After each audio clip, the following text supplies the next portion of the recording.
Man, what's up, everybody? Welcome back to another episode of EOS. It's 1090 Jake, man. I'm rocking with y'all rocking with me. And for this video, y'all see the title. But before we get into it, keep in mind everything I'm about to speak on is alleged by the feds.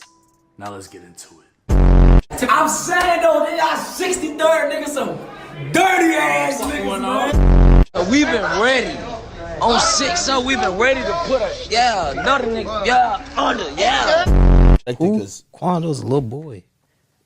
I used to have him like this, saying fuck 63rd. Me and Vaughn.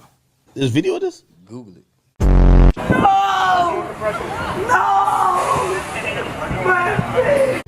They be saying slide for Vaughn. I think they trolling me. For some reason, I just don't see them comments no more.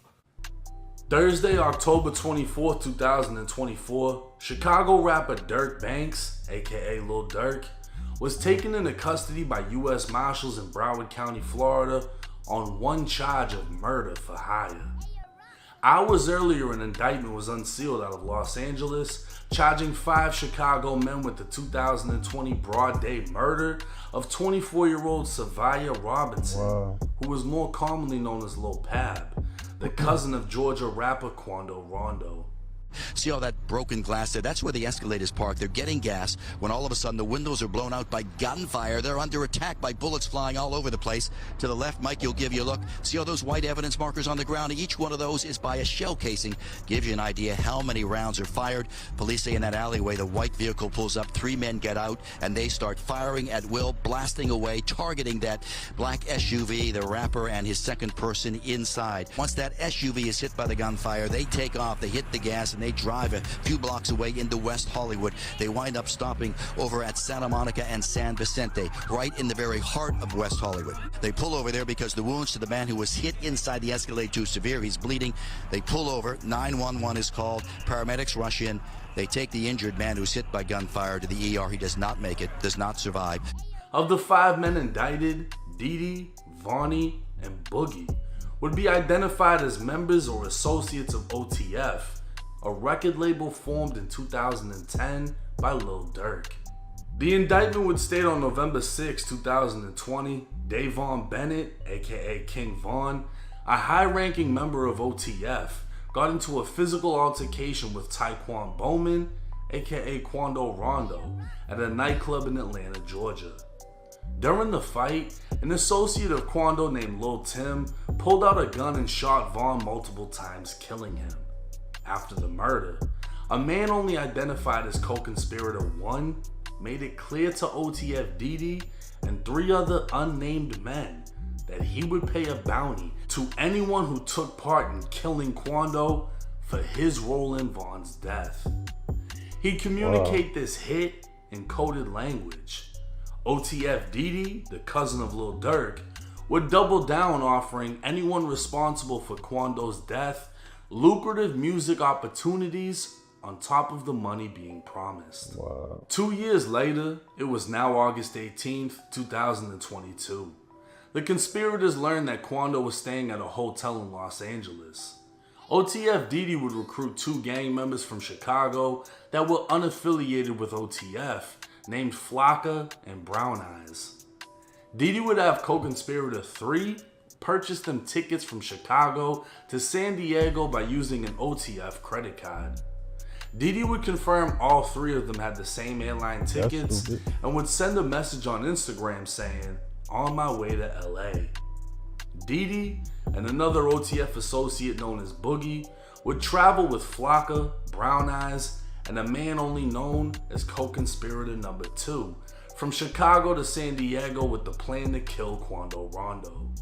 That same day, OTF Vonnie traveled by private jet from Miami to LA to facilitate the hit. Vonnie, who could be seen shopping at Icebox with King Von back in 2020, would be seen shopping again, but this time obtaining cars, ski masks, and guns for the hit team.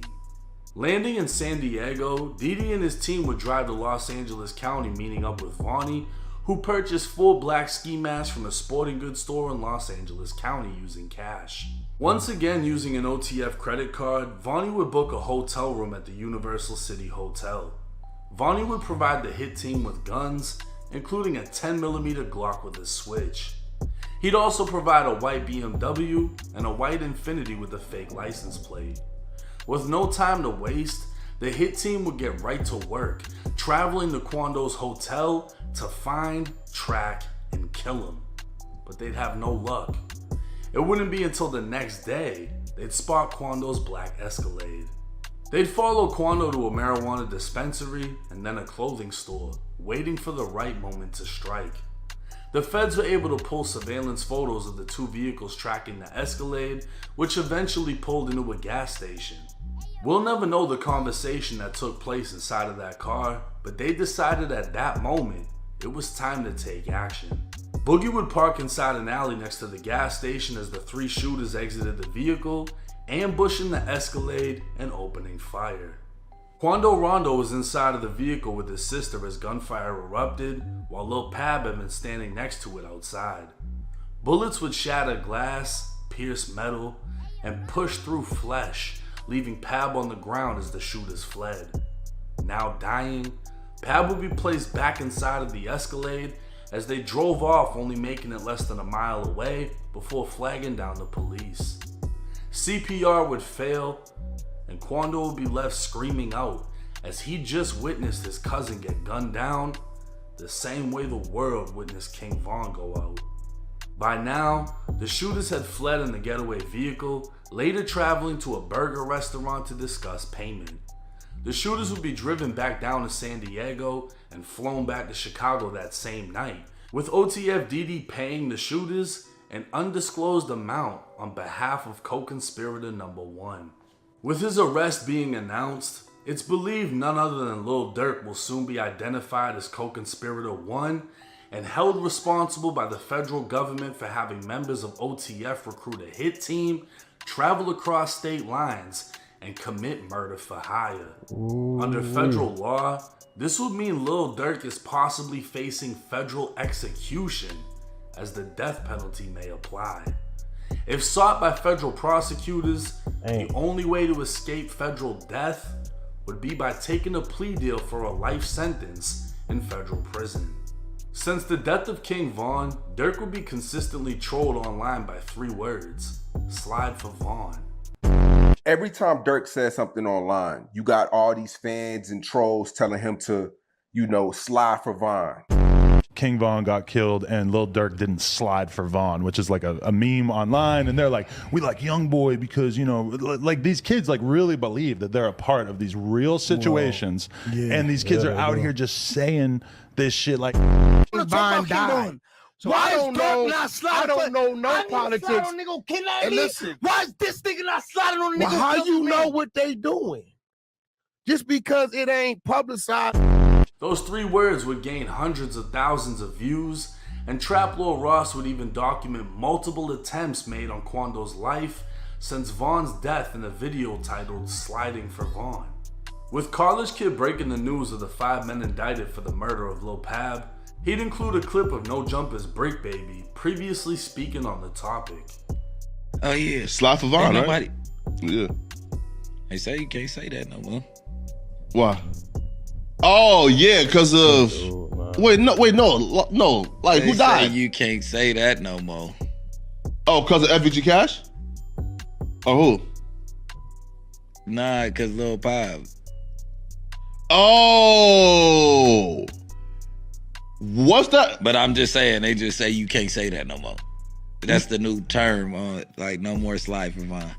Because of Lil Pop. Now, after that incident though, being that this is a federal murder case and will likely be pursued as a death penalty case, we can expect this to take years before a final sentence.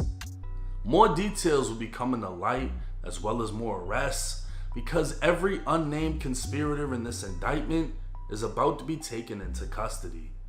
It's almost guaranteed Durk will not be granted any type of pretrial release, and this could very well be the end of the rapper's career and freedom, an ending almost predicted in his song Redman. Now, like I said in the video, I'm not gonna sugarcoat it, this might be the end of Lil Durk. He just got indicted by the feds for a charge that carries execution. I don't see how he could get a plea. I don't see why they would give him a plea. I don't see how his lawyers, no matter how much money he puts forward, would be able to get him out of this situation. And there's a lot of important things being left out of this. We don't know how the feds found out about that conversation that he allegedly had, or co-conspirator one allegedly had. We don't know the amount of money the shooters were allegedly paid. We don't know a lot of these things because a lot of details have yet to come out. And they're going to. We'll be able to make a better judgment on things as more evidence is released. Obviously, more arrests are going to be made because the other co-conspirators haven't been named because they're not in custody.